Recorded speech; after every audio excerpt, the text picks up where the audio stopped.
தமிழ் ஒண்ணும் இல்லடா, ஒண்ணும் இல்ல. இந்தா தண்ணி குடி, தமிழ், தண்ணி என்னடா? குடி.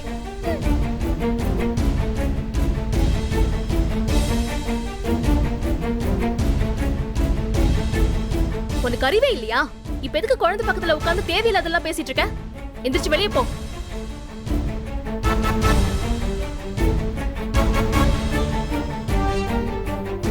பாரதி, டென்ஷன் ஆகாதீங்க. நீங்க உட்காருங்க, நம்ம சாப்பிடலாம். ஆதி, நீங்க என்ன பேசுறீங்க? அவன் தமிழ் கிட்ட எப்படி பேசினான்னு பாத்தீங்கல்ல? நம்ம மனுஷங்க கிட்ட வேணா பேசலாம். இந்த பன்னி நரி கழுது கிட்ட எல்லாம் பேசிட்டு இருக்கவா முடியும்? என்ன ஆதி, பேச்செல்லாம் ஒரு மாதிரியா இருக்கு. என் அம்மா கூட பிறந்தவருங்கிறதுனால இது வரைக்கும் மரியாதை கொடுத்துட்டு இருக்கேன். இதுக்கு மேல நீங்க பேசுனா அப்புறம் நான் வேற மாதிரி பேச வேண்டியிருக்கும்.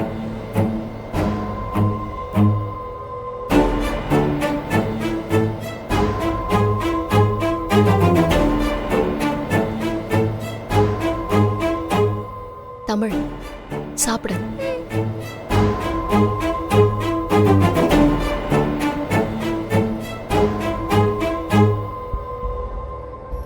மனுஷனா பிறந்தா ரோஷம் கண்டிப்பா இருக்கணும். அசிங்கப்பட்டா அந்த ரோஷம் வரணும். ஆனா ஒரு சிலருக்கு எத்தனை தடவை பட்டாலும் சூடு சொரணையே இல்லாம எரும மாட்டு மேல மழை பெஞ்ச மாதிரியே இருப்பாங்க. பாரதி, ஒரு விஷயம் கவனிச்சிங்களா? இப்பெல்லாம் யார் எதை பத்தி பேசுறதுன்னு விவஸ்தையே இல்லாம பேசிட்டு இருக்காங்க. அதெல்லாம் நாம வேற கேட்க வேண்டியதா இருக்கு. சரி, நீங்க சாப்பிடுங்க.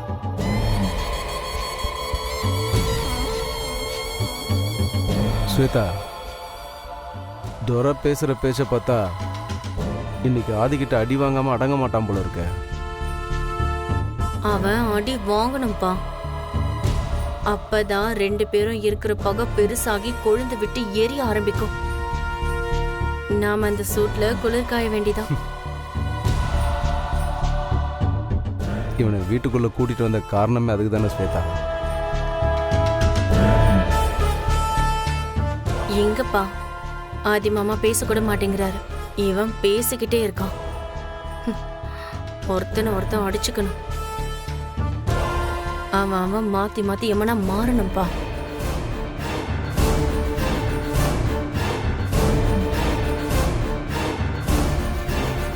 அப்படியே முகரை உடைச்சு. பாரதி, பாரதி உட்காருங்க. எதுக்கு டென்ஷன் ஆகுறீங்க? உட்காருங்க.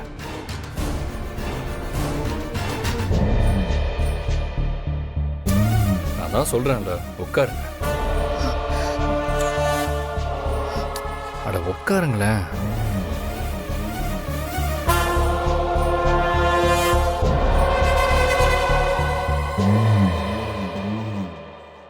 தமிழ், வா.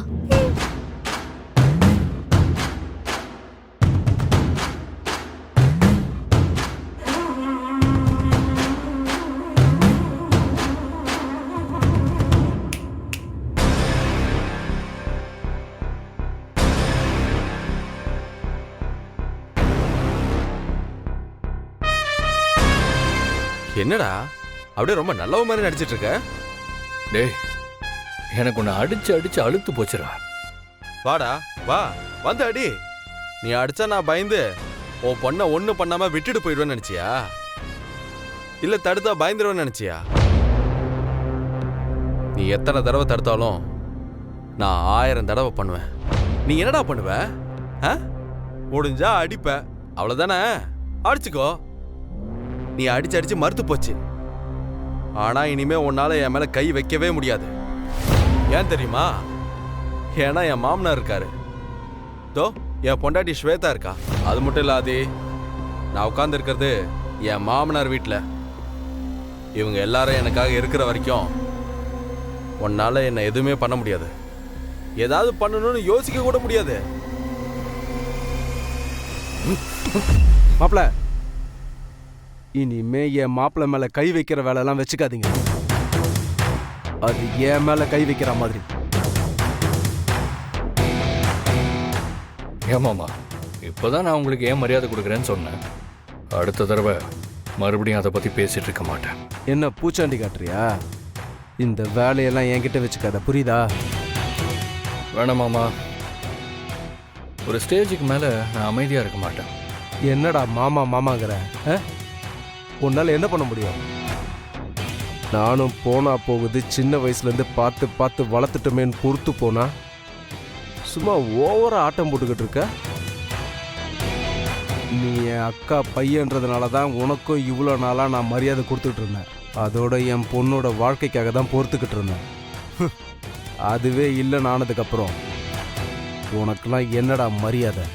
சும்மா ஊரில் உலகத்தில் இல்லாத ஒருத்தைய கூட்டிகிட்டு வந்து கல்யாணம் பண்ணிட்டு வீட்டில் வச்சு 2 பேரும் அழிச்சாட்டியம் பண்ணிகிட்டு இருக்கீங்களா? போடா, போய் உனக்கு தைரியம் இருந்தால் உன் பொண்டாட்டிக்கிட்ட நடந்த எல்லா விஷயத்தையும் போய் சொல்லு. முடியாதுல்ல? உன் குடுமி இப்போ எங்கள் கையில். போய் சொல்லி பாரு. உன் பொண்டாட்டி உன் புள்ள 2 பேரும் நல்லா இருக்கணும்னா வாயை மூடிக்கிட்டு கம்முன்னு இரு. இல்லை முடியாது, நான் இப்படி தான் இருப்பேன் அப்படின்னா அதுக்கப்புறம் நான் எப்படி இருப்பேன்னு உனக்கு காட்ட வேண்டியது இருக்கும். உன்னால் அதை தாங்கிக்கவே முடியாது. இதோ நிற்கிறானே என் மாப்பிள்ள, அவனை பற்றி உனக்கு இன்னும் சரியாக தெரியல. என்னை பற்றியே உனக்கு சரியாக தெரியல. நாங்கள் 2 பேரும் சேர்ந்து ஆடினா அந்த ஆட்டம் வேற மாதிரி இருக்கும். உன்னால் தாங்க முடியாது. மொத்த குடும்பத்தையும் காலி பண்ணிடுவோம். உனக்கு எப்படி வசதின்னு நீ பார்த்துக்கோ.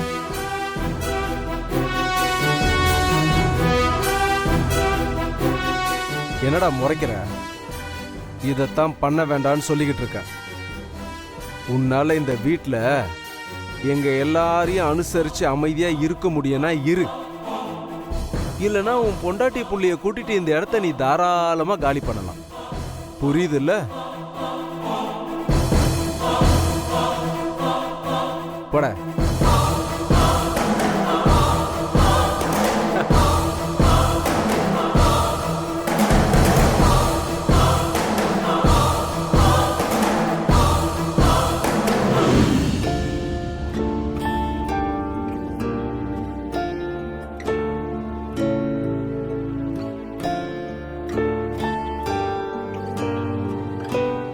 பாரதி, தமிழ் ஒரு 2 நாளைக்கு வீட்டிலே இருக்கட்டும்.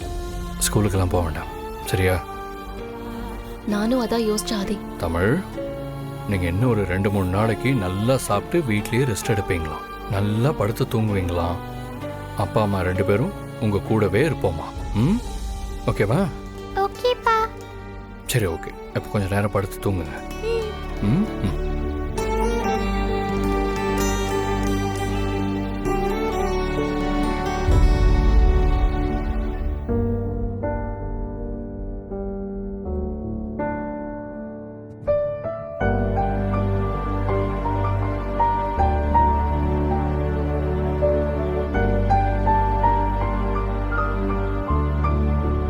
நான் உங்ககிட்ட கொஞ்சம் பேசணும்.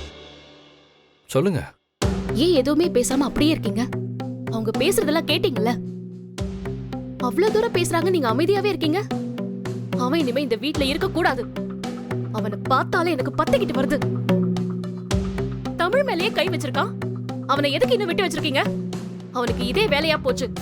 அவெல்லாம் மனுஷனே கிடையாது. அன்னைக்கும் இதே மாதிரி தமிழை கடத்திட்டு போய் என்ன மிரட்டினான். அவனை முதல்ல வீட்டை விட்டு வெளியே அனுப்புங்க. அவன் இனிமே இங்க இருக்கிறது எனக்கு சரியா படல. உங்க மாமாவும் ஸ்வேதாவும் பண்ற சப்போர்ட்ல தான் அவன் இந்த அளவுக்கு ஆட்டம் போட்டுட்டு இருக்கான். அவன் கல்யாணத்தை பத்தி நான் தானே பேசினேன். ஸ்வேதா அந்த வீட்டுக்கு போவான்னு நினைச்சேன். ஆனா அவன் இங்க வந்து உட்கார்ந்துட்டு ஆட்டம் போட்டுட்டு இருக்கான். அவன் பண்றதெல்லாம் பொறுத்துட்டு போடுங்கிற அவசியம் இங்க யாருக்கும் கிடையாது. பாரதி, திரும்ப திரும்ப சொல்றேன், டென்ஷன் ஆகாம கூலா இருங்க. இந்த உலகத்துல கண்டவங்கெல்லாம் பேசுற விஷயத்துக்கெல்லாம் ஃபீல் பண்ணிட்டு இருக்க முடியாது. அது அதுங்களுக்குன்னு ஒரு குணம் இருக்கும். அந்த குணத்தை நீங்களோ நானோ வேற யார் நினைச்சாலும் மாற்றவே முடியாது. நீங்க என்னதான் அதை குளிப்பாட்டி நடு வீட்டில் உட்கார வச்சாலும் அதோட புத்தி போகாது. இப்போ நம்ம வெளியில பார்த்தோமே, இது எல்லாமே குலைக்கிற நாய்ங்க தான். இதுல எதுவுமே கடிக்காது. கடிக்கிற மாதிரி இருந்தா அது எப்போவோ நடந்திருக்கும். இதுக்கெல்லாம் ரியாக்ட் பண்ணி அவங்களையும் பெரிய ஆளாக்கணும். நீங்க எதையும் கண்டுக்காதீங்க, ஃப்ரீயா விடுங்க. இந்த மாதிரிலாம் பேசினா நான் சமாதானம் ஆயிடுவேன்னு நினைக்கிறீங்களா? நீங்க எல்லாரும் சேர்ந்து என்கிட்ட இருந்து ஏதோ ஒரு விஷயத்த மறைக்கிறீங்க. அதை சமாளிக்கிறதுக்காக இவங்களை கண்டுக்க வேண்டாம்னு என்கிட்ட சொல்றீங்க. அதை அவங்க அட்வான்டேஜா எடுத்துக்கிறாங்க. ஆதி, என்ன விஷயம் தான் என்கிட்ட சொல்லுங்களேன். என்கிட்ட சொல்லவே கூடாதுங்கிற அளவுக்கு அப்படி என்ன விஷயம் அது? ஏன் இப்படி பண்றீங்க? என்னால இதை தாங்கிக்க முடியல ஆதி. ஏதோ ஒரு விஷயத்தை வச்சு அவங்க எல்லாரும் உங்களை பிளாக்மெயில் பண்ணிட்டு இருக்காங்க. அது மட்டும் எனக்கு நல்லா தெரியுது.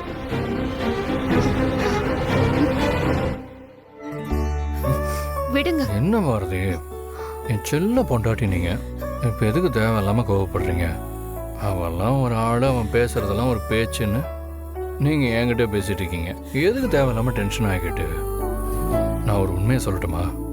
அவனை அடிச்சு அடிச்சு எனக்கு டயர்ட் ஆயிடுச்சுங்க. என் கையெல்லாம் வலிக்குது. வாரத்துக்கு ஒரு தடவை என்கிட்ட அடி வாங்கி அவன் மூக்கை உடச்சிக்கிறான். அவனை என்னன்னுங்க நான் சொல்றது? இவ்வளோ அடியும் வாங்கிட்டு வந்து மறுபடியும் வம்பு தான் பேசுகிறான். அவனுக்கு சூடு சொரணம் இல்லைன்னு இதுலேயே தெரிஞ்சு போச்சு. இனிமே அவன்கிட்ட பேசி நம்ம எனர்ஜி எதுக்கு வேஸ்ட் பண்ணணும்?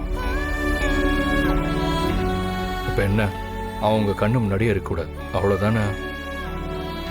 போயிடுவான், கவலையே படாதீங்க. அவனை எங்கே என்ன பண்ணணும்னு எனக்கு நல்லா தெரியும். ஆமா, ஏதாவது கேட்டா இப்படி ஏதாவது சொல்லி என்ன சமாதானப்படுத்துங்க. நானும் நீங்க சொல்றதெல்லாம் கேட்டு சமாதானம் ஆயிடணும்ல. போங்க ஆதி, விடுங்க. என்ன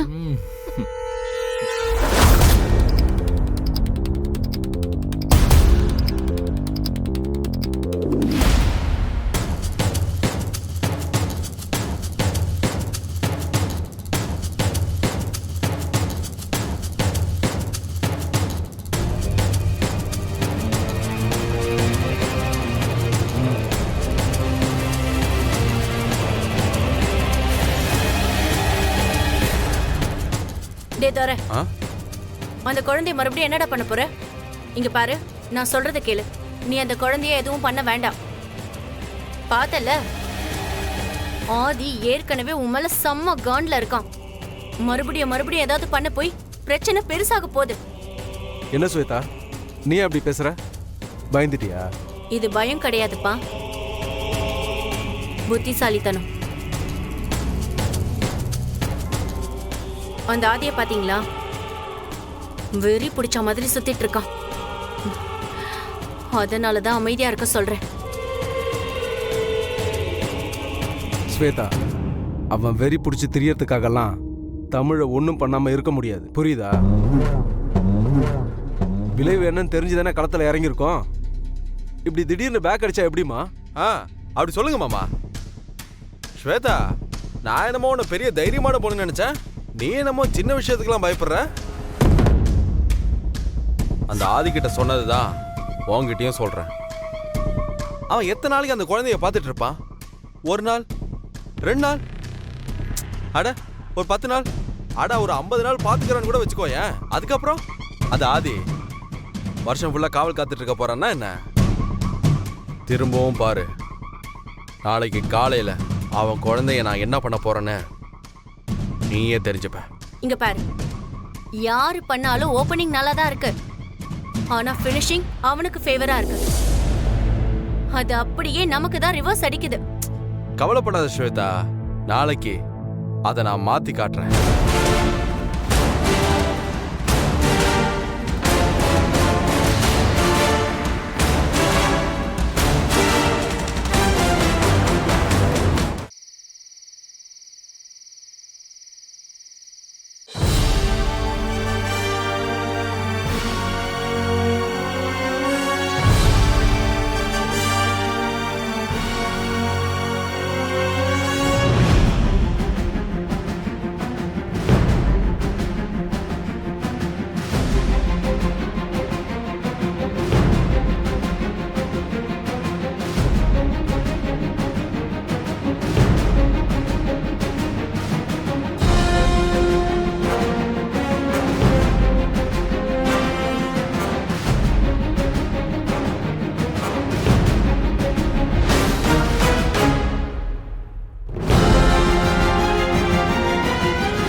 நீங்களும் உட்காந்து சாப்பிடுங்கம்மா.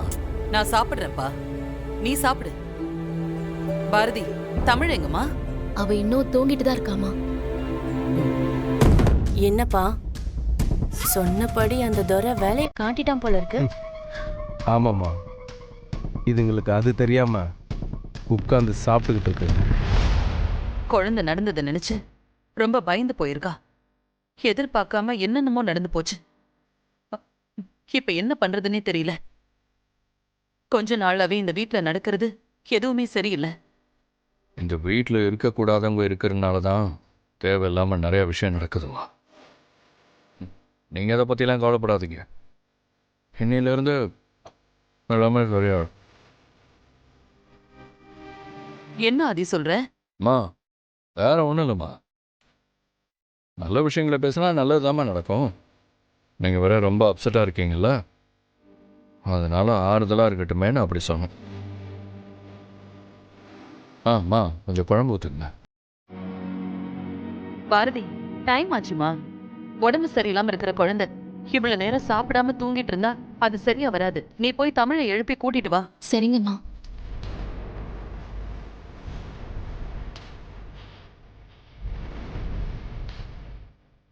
அப்பா, அவ மேல போறா. ரூம்ல தமிழ் இல்லைன்னு தெரிஞ்சுக்கிட்டு கத்திக்கிட்டு கீழே ஓடி வர போறா. இங்க இருக்கிறவங்க எல்லாரும் பதறி அடிச்சு ஓட போறாங்க பாரு. அதை பார்த்து நம்ம ரசிக்க போறோம். நமக்கு இது ஃபன் டைம். ஜாலியா ஷோவை என்ஜாய் பண்ணலாம் வாங்க.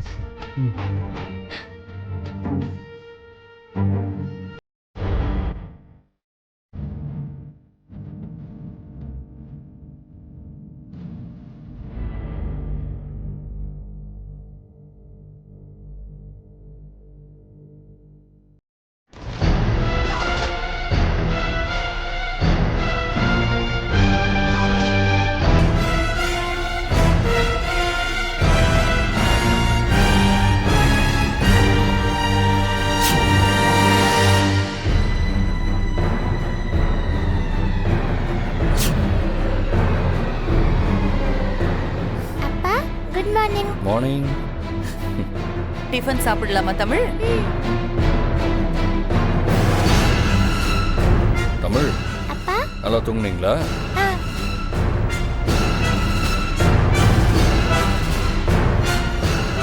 தமிழ், இன்னைக்கு பாட்டி உங்களுக்காக மட்டன் குழம்பு பண்ணியிருக்காங்க. சூப்பராக இருக்கு. கண்ணை மூடிட்டு நல்லா சாப்பிடுங்க.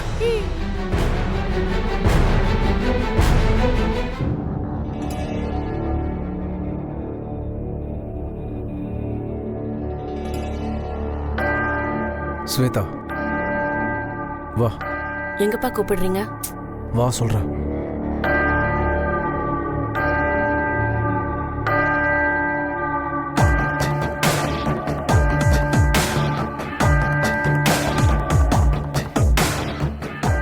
அப்பா, என்னப்பா? முதல்ல துரைக்கு போன் போடு. அப்பா, அவன் தான் சொதப்பிட்டான்னு தெரியுதுல்ல, விடுங்கப்பா. இதெல்லாம் நான் எதிர்பார்த்ததுதான். ஸ்வேதா, என்ன பேசுற நீ? குழந்தை இங்க இருக்கு, அவன் எங்க இருக்கான்னு தெரியலையே. முதல்ல அவனுக்கு போன போட்டு அவன் எங்க இருக்கான்னு கேளு. கேளுமா.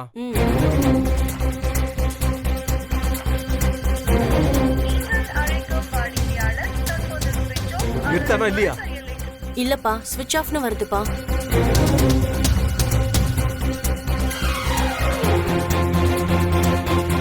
கட் பண்ணு. அவன் ரூம்ல பாத்தியா? இல்லப்பா. சரி வா.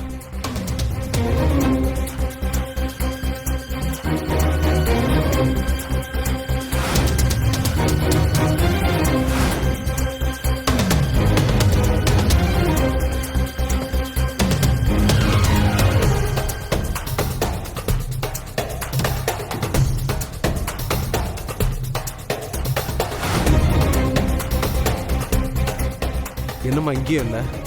இல்லப்பா. சரி வா.